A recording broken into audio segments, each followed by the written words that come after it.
Hello James, welcome to ATP star the super learning platform. Students, last lecture में मैंने आप लोगों को लाइफ प्रोसेस में न्यूट्रिशन इन प्लांट जो है उसके बारे में पढ़ाया था। बच्चों, आज मैं आपको रेस्पिरेशन इन प्लांट्स के बारे में पढ़ाने वाला हूँ। ठीक है बच्चों, तो देखते हैं रेस्पिरेशन। सबसे पहले बच्चों बात करते हैं कि रेस्पिरेशन क्या होता है। बच्चों, रेस्पिरेशन एक ऐसा प्रोसेस है जिसमें हम क्या देखते हैं, जिसमें हम देखते हैं कि ऑर्गेनिज्म ने, हम लोगों ने जो खाना खाया उससे क्या होगा, अल्टीमेटली उसका ऑक्सीडेशन होगा और उससे एनर्जी बनेगी, एटीपी बनेगी। यानी एक ऐसा प्रोसेस जिसमें रेस्पिरेटरी सबस्ट्रेट का ऑक्सीडेशन होता हो और एनर्जी या एटीपी का फॉर्मेशन होता हो, उसे ही हम क्या बोलते हैं, रेस्पिरेशन। बच्चों, जब आप देखोगे कि ह्यूमन के अंदर रेस्पिरेटरी सिस्टम पढ़ रहे हैं तब तो बहुत सारे स्टेप्स आते हैं। हम क्या करते हैं, हम फर्स्ट स्टेप में देखते हैं एक्सटर्नल रेस्पिरेशन होता है, इसमें हम ब्रीदिंग करते हैं, यानी एयर को इनहेल करते हैं, एक्सहेल करते हैं, एक स्टेप होता है। दूसरा स्टेप आप देखते हो कि जो लंग्स के अंदर हमारे एयर आई उसका एक्सचेंज होता है ब्लड के साथ में और ब्लड के थ्रू टिश्यूज में जाता है, इंटरनल रेस्पिरेशन हम बोल देते हैं। अल्टीमेटली थर्ड स्टेप आता है जहां पर वो जो ब्लड के अंदर ऑक्सीजन है वो कहां पे जाएगा, वो टिश्यूज के अंदर जाएगा और टिश्यू के अंदर जाने के बाद में वो क्या करेगा, वो रेस्पिरेटरी सबस्ट्रेट को ऑक्सीडाइज करेगा और उससे ही क्या बनेगी, एटीपी बनेगी, जिससे कि हमारे सेल्स के अंदर मेटाबॉलिक एक्टिविटीज के लिए एनर्जी मिलती है। एटीपी क्या है बच्चों, एटीपी हमारे सेल्स के अंदर एनर्जी की करेंसी है, ऐसा आप समझ सकते हो। ठीक है, तो रेस्पिरेशन क्या हो गया बच्चों, हम क्या बोल सकते हैं रेस्पिरेशन के लिए, द प्रोसेस, क्या बोल सकते हैं हम बोल सकते हैं the process in which respiratory substrate are oxidized to produce energy, और वो एनर्जी किस फॉर्म में, एटीपी की फॉर्म में, एनर्जी और एटीपी। तो उस प्रोसेस को हम क्या बोल देते हैं, उस प्रोसेस को बोलते हैं हम रेस्पिरेशन। ये रेस्पिरेशन जो है बच्चों, कौन सी बात कर रहे हैं हम, ये पर्टिकुलरली सेलुलर रेस्पिरेशन की बात कर रहे हैं। ब्रीदिंग की बात नहीं की हमने कैसे लंग से ब्लड के बीच में एक्सचेंज हुआ उसकी बात नहीं की। हम सीधे कहां पर आ गए कि सेल के अंदर जब वो ऑक्सीजन पहुंचा तो उसने क्या किया, उसने रेस्पिरेटरी सबस्ट्रेट को ऑक्सीडाइज कर दिया, एटीपी बना दिया। तो उस प्रोसेस को हम बोल रहे हैं रेस्पिरेशन। क्या बोलना ज्यादा ठीक रहेगा, इसे हम क्या बोल सकते हैं, इसे हम बोल सकते हैं नॉन एज सेल्यूलर रेस्पिरेशन। तो हम सीधे बात कर रहे हैं किसकी, सेलुलर रेस्पिरेशन की। बच्चों, जब हम प्लांट से कंपेयर करते हैं तो क्या आपने देखा है कि प्लांट के अंदर नोज होते हैं, प्लांट के अंदर लंग्स होता है, ब्लड होता है, ऐसा सब होता है क्या, अब बोलोगे नहीं होता है। नहीं होता है तो फिर क्या होगा, वो ऑक्सीजन कैसे लेंगे, उनके अंदर ऑक्सीजन जो है वो डिफरेंट टिश्यूज तक कैसे पहुंचेगा बच्चों। तो आप देखोगे कि उनके अंदर ऑक्सीजन डिफरेंट टिश्यू तक पहुंचेगा डिफ्यूजन के थ्रू। स्टोमेटा है, छोटे छोटे पोर हैं जिनसे वो फोटोसिंथेसिस के लिए CO2 लेता था, वैसे ही क्या हो सकता है, ऑक्सीजन जो है वो भी ले सकता है। हम देखते हैं रेस्पिरेशन वाली प्रोसेस के लिए हम देखते हैं कि प्लांट के अंदर जो, देखो बच्चों, जहां पर प्लांट के अंदर ग्रीन पार्ट है वहां तो हमको समझ में आता है कि वो क्या कर रहा होगा, वो फोटोसिंथेसिस कर रहा होगा और फोटोसिंथेसिस की प्रोसेस में कहीं ना कहीं O2 इवॉल्व होती है, जिससे कि वो अपना मेटाबॉलिक एक्टिविटीज के लिए एटीपी भी प्रोड्यूस कर सकता है। लेकिन प्लांट के अंदर वो पार्ट जो नॉन ग्रीन है, जैसे रूट है, जमीन के अंदर है, स्टेम का वो पार्ट जो नॉन ग्रीन है, वहां पर तो फोटोसिंथेसिस हो नहीं रहा है। तो वहां पर क्या होगा बच्चों, वहां पर उन सेल्स के अंदर पर्टिकुलरली एटीपी का सिंथेसिस सिर्फ और सिर्फ किससे होगा, रेस्पिरेशन से होगा। यानी उन पार्ट को भी ऑक्सीजन चाहिए जो नॉन ग्रीन है, कैसे लेंगे, डिफ्यूजन के थ्रू लेंगे। यानी प्लांट का हर पार्ट, रूट है तो उसको अपना ऑक्सीजन खुद चाहिए, यानी जो सॉइल है उसके अंदर जो मिट्टी के पार्टिकल्स है, मान लो उसके बीच बीच में जो कुछ एयर होती है वो रूट एब्जॉर्ब करते हैं डिफ्यूजन के थ्रू और उसको यूज करते हैं किसके लिए, सेल के अंदर रेस्पिरेटरी सबस्ट्रेट को ऑक्सीडाइज करके एटीपी बनाने के लिए। उस प्रोसेस को हम क्या बोल रहे हैं, रेस्पिरेशन बोल रहे हैं या सेलुलर रेस्पिरेशन बोलते हैं। क्लियर हो गई बात। अब यहां पर बच्चों यदि हम बात करें कि रेस्पिरेशन की रिएक्शन क्या होती है, तो हम नॉर्मली देखते हैं कि रेस्पिरेटरी सबस्ट्रेट कॉमनली ग्लूकोज हम सबसे पहले यूज करते हैं, C6H12O6, इसका ऑक्सीडेशन हुआ 6O2, एंजाइम्स वगैरह चाहिए, क्या बन जाएगा 6CO2 प्लस 6H2O, और बच्चों बनेगी बहुत सारी एनर्जी 36 और 38 ATP। ठीक है बच्चों, यदि यहां पर ये एंजाइम्स वगैरह के थ्रू हो रहा है तो इसे हम क्या बोलेंगे, ये है रेस्पिरेशन की रिएक्शन। बट यदि मैं नॉर्मली भी ग्लूकोज है उसे ऑक्सीजन की प्रेजेंस में जला दूं, बर्न कर दूं, तो भी क्या होगा, एक ऑक्सीडेशन वाली प्रोसेस तो होगी, एनर्जी रिलीज होगी, 686 किलो कैलोरी एनर्जी जो है वो रिलीज होती है, ठीक है। लेकिन वो कंबशन है, वो दहन की प्रक्रिया है। यहां पर जो पढ़ रहे हैं वो क्या है, रेस्पिरेशन। इसके अंदर एनर्जी किस फॉर्म में है, एटीपी की फॉर्म में है। 36 और 38 एटीपी का फॉर्मेशन यहां पर होता है, ठीक है बच्चों। अब यदि हम बात करें कि रेस्पिरेशन क्या हमेशा इसी टाइप का होता है, ऑक्सीजन की प्रेजेंस में ही होगा क्या हमेशा, तो ऐसा कोई जरूरी नहीं है। यानी बच्चों रेस्पिरेशन के अंदर रेस्पिरेटरी सबस्ट्रेट डिफरेंट हो सकते हैं, वो कार्बोहाइड्रेट हो सकता है, वो ग्लूकोज, वो लिपिड हो सकता है, वो प्रोटीन हो सकता है। हमारी बॉडी में सबसे पहले यूज होता है क्या, कार्बोहाइड्रेट, देन उसके बाद में लिपिड। प्रोटीन का नंबर स्टार्वेशन वाली कंडीशन में आएगा, लास्ट में आएगा, ठीक है। एनर्जी सबसे ज्यादा कौन देता है, लिपिड सबसे ज्यादा एनर्जी देते हैं जब उनका ऑक्सीडेशन या उनका रेस्पिरेशन में as a respiratory substrate use होता है, ठीक है। तो डिफरेंट टाइप के सबस्ट्रेट यूज हो सकते हैं। लेकिन बच्चों यदि हम बात करें ऑक्सीजन के प्रेजेंस की, तो क्या रेस्पिरेशन बिना ऑक्सीजन के भी हो सकता है क्या, यस बिल्कुल हो सकता है। उससे हम क्या बोलते हैं, एनेरोबिक रेस्पिरेशन। यानी रेस्पिरेशन जो है बच्चों वो दो टाइप का हो सकता है। कौन कौन सा, वो हो सकता है एक एरोबिक रेस्पिरेशन और दूसरा हो सकता है एनेरोबिक रेस्पिरेशन। एरोबिक रेस्पिरेशन और दूसरा हो सकता है बच्चों एनएरोबिक रेस्पिरेशन। दोनों में कुछ इंपॉर्टेंट डिफरेंसेस की बात करें तो बच्चों क्या डिफरेंस होगा, एरोबिक रेस्पिरेशन की प्रोसेस वो होगी जिसके अंदर रेस्पिरेशन के लिए ऑक्सीजन की रिक्वायरमेंट होगी। यहां पर क्या बोल सकते हैं, ऑक्सीजन इज रिक्वायर्ड। जबकि एनारोबिक रेस्पिरेशन जो है बच्चों उसके अंदर ऑक्सीजन की रिक्वायरमेंट नहीं होती, oxygen is not required. Oxygen की प्रेजेंस में जो रेस्पिरेशन होगा बच्चों उसके अंदर रेस्पिरेटरी सबस्ट्रेट का कंप्लीट ऑक्सीडेशन होगा। यहां पर क्या होता है, complete oxidation of respiratory substrate.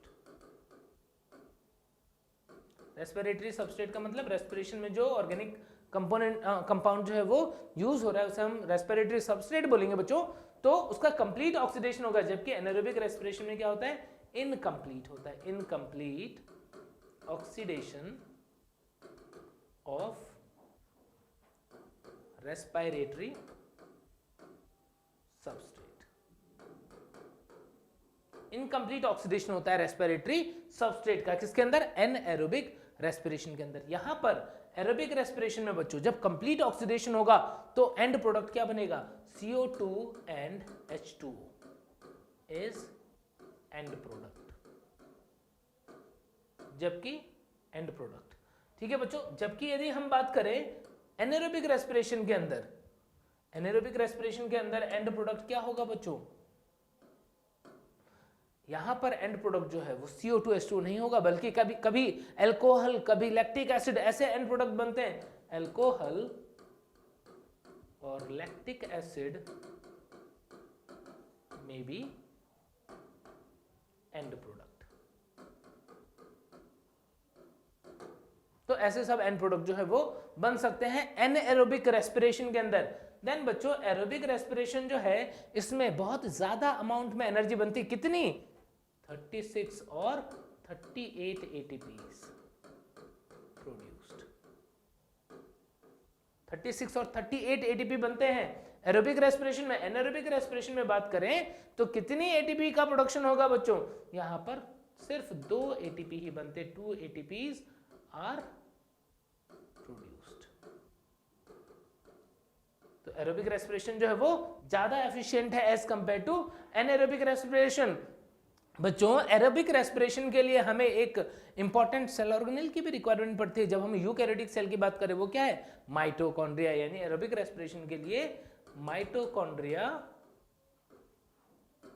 Is required. यानी कुछ रिएक्शन जो है वो कहां पर हो रही है, माइटोकॉन्ड्रिया के अंदर हो रहा है, यूकैरियोटिक सेल के अंदर। जबकि एनारोबिक रेस्पिरेशन जो है वो साइटोप्लाज्म में ही हो जाता है, माइटोकॉन्ड्रिया इज नॉट रिक्वायर्ड। तो बच्चों ये कुछ मेजर डिफरेंस हैं किसके अंदर, एरोबिक और एनारोबिक रेस्पिरेशन के अंदर। क्लियर हो गई बात। अब इसके बाद में बच्चों हम देखते हैं क्या होती है एग्जैक्ट प्रोसेस, रेस्पिरेशन की प्रोसेस क्या होती है बच्चों। देखो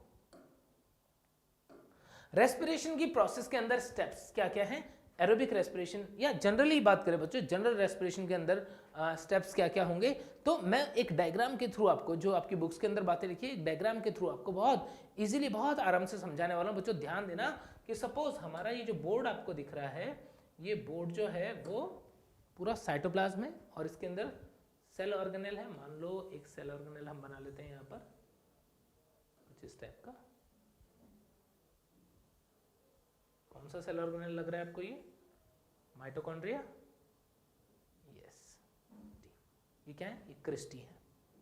तो यहां पर ये वाला पूरा पोर्शन क्या है? ये है साइटोप्लाज्म, और साइटोप्लाज्म के अंदर मैंने ये क्या बनाया है? ये है माइटोकॉन्ड्रिया। अब बच्चों जब रेस्पिरेशन होता है तो उसमें क्या क्या स्टेप होते हैं, कैसे होता है, ध्यान से समझना। रेस्पिरेटरी सबस्ट्रेट जो है वो हो सकता है ग्लूकोज, वो और भी कुछ हो सकता है। अभी हम ग्लूकोज को एज रेस्पिरेटरी सबस्ट्रेट लेकर के पढ़ रहे हैं यहां पर। तो रेस्पिरेटरी सबस्ट्रेट क्या है? ग्लूकोज। सपोज साइटोप्लाज्म में ग्लूकोज आ गया। अब ये ग्लूकोज क्या करता है बच्चों? साइटोप्लाज्म के अंदर ही एक रिएक्शन, इस सीरीज ऑफ रिएक्शन से पास होता है, और क्या होता है? ग्लूकोज जो है, जो कि 6 कार्बन का एक कंपाउंड है, वो 3 कार्बन के 2 कंपाउंड्स के अंदर ब्रेक हो जाता है। वो दो कंपाउंड, जो 3 कार्बन का कंपाउंड है वो क्या है? वो पायरुविक एसिड बनता है। ठीक है, तो ग्लूकोज से साइटोप्लाज्म में क्या हो जाएगा बच्चों? रिएक्शन चलेगी और यहां पर बन जाएगा पायरुविक एसिड। कितने बन जाएंगे पायरुविक एसिड? 2 बन जाएंगे, कुछ इस तरीके से। तो एक रिएक्शन, एक स्टेप हुआ जिसमें ग्लूकोज जो है 10 स्टेप की रिएक्शन होती है बच्चों, और पायरुविक एसिड में कन्वर्ट हो जाता है। कहां पर हो रहा है बच्चों? साइटोप्लाज्म में हो रहा है। इसे हम क्या बोलेंगे? ये है ग्लाइकोलाइसिस। इससे ही हम क्या बोलते हैं? ग्लाइकोलाइसिस। तो रेस्पिरेशन के अंदर जो फर्स्ट स्टेप होता है बच्चों, वो क्या होता है? वो ग्लाइकोलाइसिस होता है। And glycolysis is the process that occurs in cytoplasm, and in this process glucose is broken in 3 carbon compound, that is pyruvic acid. Glucose itself has 6 carbon, so 2 molecules of pyruvic acid will be formed in glycolysis. Okay? और इस process में क्या होगा बच्चों? कुछ energy भी बनेगी। क्या होता है इसके अंदर? जो नेट एनर्जी कैलकुलेशन में आपको बताऊं बच्चों, तो 2 ATP बनता है और 3 NADH2 जो है, सॉरी 2 NADH2 जो है वो भी बनता है। 2 ATP और 2 ही NADH2, कुछ इस तरीके से। एक्चुअल में क्या होता है बच्चों कि 2 ATP इनिशियल रिएक्शन में कंज्यूम होती है, 4 ATP प्रोड्यूस होती है। नेट की बात कर रहे हैं, 2 ATP will be produce in glycolysis and there will be production of 2 NADH2. 1 NADH2 is equivalent to 3 ATP, so it will be converted in 6 ATP. Total gain of net gain of 8 ATP will be there in glycolysis. तो glycolysis के अंदर क्या होगा? 2 pyruvic acid बन गए। अब इस pyruvic acid का क्या होगा? हमने देखा था अभी 2 टाइप के रेस्पिरेशन, एरोबिक और एनारोबिक। यदि माइटोकॉन्ड्रिया नहीं हो तो साइटोप्लाज्म में इसका क्या होगा? एनारोबिकली इसका ब्रेकडाउन होगा। या फिर ऑक्सीजन नहीं हो तो भी क्या होगा बच्चों? ये एनारोबिकली आगे जो है वो और भी रिएक्शन करेगा। तो बच्चों वहां पर 2 ऑप्शंस होते हैं। क्या 2 ऑप्शन होते हैं? Pyruvic acid can be converted in either ethanol और लैक्टिक एसिड। इथेनॉल क्या होता है बच्चों? इथेनॉल होता है C2H5OH, C2H5OH, और देख रहे हो बच्चों CO2 भी निकलेगी। क्यों? क्योंकि आप देख रहे हो कि पायरुविक एसिड के अंदर 3 कार्बन था और इसके पास कितना कार्बन है? इसके पास 2 कार्बन है इथेनॉल के पास, तो फिर CO2 भी निकलेगी। तो 2 मॉलिक्यूल ऐसे CO2 और इथेनॉल के बनेंगे। इसको हम क्या बोल देंगे? इसको हम बोल देंगे एल्कोहल फर्मेंटेशन। यहाँ पर क्या हुआ है बच्चों? यहाँ पर एल्कोहल फर्मेंटेशन हो गया है। यानी ग्लाइकोलाइसिस एनारोबिक रेस्पिरेशन में भी होगा, और यदि ऑक्सीजन नहीं है तो पायरुविक एसिड क्या करेगा बच्चों? ये करेगा एल्कोहल फर्मेंटेशन। एक ऑप्शन ये हो सकता है। दूसरा ऑप्शन हो सकता है कि ये कन्वर्ट हो जाए किसके अंदर? लैक्टिक एसिड के अंदर। क्या बोल दोगे? Lactic acid fermentation. बच्चों लैक्टिक एसिड खुद 3 कार्बन का ही कंपाउंड होता है। तो मुझे बताओ कि यदि वो 3 कार्बन का कंपाउंड है तो क्या जब लैक्टिक एसिड बनेगा तब भी CO2 निकलेगी क्या?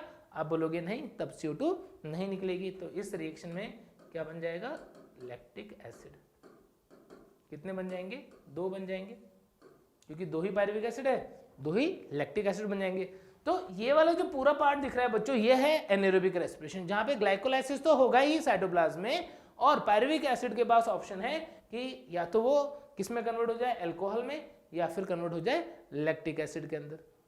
यदि ऑक्सीजन है और माइटोकॉन्ड्रिया है तो उस केस में क्या होता है बच्चों, उस केस में ये पायरुविक एसिड जो है वो एंटर हो जाता है किसके अंदर, वो एंटर हो जाता है माइटोकॉन्ड्रिया के अंदर इन प्रेजेंस ऑफ ऑक्सीजन।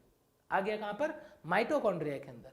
अब इस माइटोकॉन्ड्रिया के अंदर क्या करेगा बच्चों, ये पायरुविक एसिड जो है, पायरुविक एसिड ये कन्वर्ट हो जाता है एसिटाइल कोएंजाइम ए में, एसिटाइल कोएंजाइम ए, ये कंपाउंड बन जाता है यहां पर। इस प्रोसेस को हम क्या बोलते हैं, इस प्रोसेस को बोलते हैं हम लिंक रिएक्शन। क्या बोलते हैं, लिंक रिएक्शन। ये क्या है, लिंक रिएक्शन। लिंक रिएक्शन का एक और भी नाम है बच्चों, वो होता है oxidative decarboxylation, oxidative decarboxylation of pyruvate. ये जो पायरुविक एसिड है इसका क्या हो रहा है, ऑक्सीडेटिव डीकार्बोक्सिलेशन हो रहा है। यानी इस वाली रिएक्शन में क्या होना चाहिए बच्चों, ऑक्सीडेशन भी होना चाहिए और CO2 भी निकलनी चाहिए। ऑक्सीडेशन होता है तो NaDH2 बनता है और डीकार्बोक्सिलेशन होता है तो CO2 निकलता है। क्या देख रहे हो कि एक कार्बन और कम हो गया। होना क्या है, अल्टीमेटली CO2 निकलनी है। तो देख रहे हो कितनी CO2 निकली। यदि हम यहाँ पर 2-2 मॉलिक्यूल के अकॉर्डिंग पढ़े बच्चों, तब क्या होगा, तब यहाँ पर हम देखेंगे कि ये पायरुविक एसिड के कितने मॉलिक्यूल्स हैं, 2। एसिटाइल कोएंजाइम ए कितने बनेंगे, 2। तो NaDH2 और CO2 कितने कितने निकलेंगे, 2। आ गई बात समझ में। तो एक ऐसा स्टेप होता है लिंक रिएक्शन, किसके बाद में, ग्लाइकोलाइसिस के बाद में। फिर यहां पर चलता है बच्चों, यहां पर चलता है क्रेब्स साइकिल। क्या चलता है, क्रेब्स साइकिल। अब क्रेब्स साइकिल में क्या होता है, ध्यान देना। ये acetyl coenzyme A oxalo acetic acid के साथ में रिएक्ट करता है और कुछ सीरीज ऑफ रिएक्शंस जो हैं वो चलती हैं यहाँ पर, जिसमें क्या होता है, ऑक्सैलो एसिटिक एसिड तो वापस से बन जाता है और एसिटाइल कोएंजाइम में कितने कार्बन है, 2 कार्बन, क्योंकि देखो 3 कार्बन कंपाउंड है, एक CO2 निकल गया इसमें से, तो 2 कार्बन का कंपाउंड हुआ एसिटाइल कोएंजाइम में, तो 2 CO2 निकलने चाहिए। और यदि 2-2 मॉलिक्यूल है तो टोटल 4 CO2 निकलने चाहिए। तो यहाँ पर क्या हो जाएगा, 4 CO2 निकल जाएंगे। ठीक है, कंप्लीट ऑक्सीडेशन हो गया।